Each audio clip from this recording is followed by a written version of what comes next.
Ano ang pambansang isda ng Pilipinas? Tamang sagot, A. Bangus. Anong kulay ang pambansang kulay ng Pilipinas? Tamang sagot, C. Dilaw. Saan matatagpuan ang Bulkang Taal? Tamang sagot, A. Batangas. Sino ang unang presidente ng Pilipinas?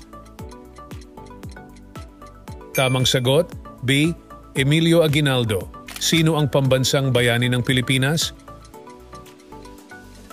Tamang sagot, A. Jose Rizal. Saan matatagpuan ang Chocolate Hills? Tamang sagot, B. Bohol. Anong bulaklak ang pambansang bulaklak ng Pilipinas?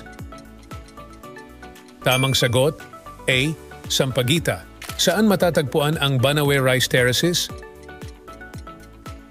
Tamang sagot, B. Ifugao.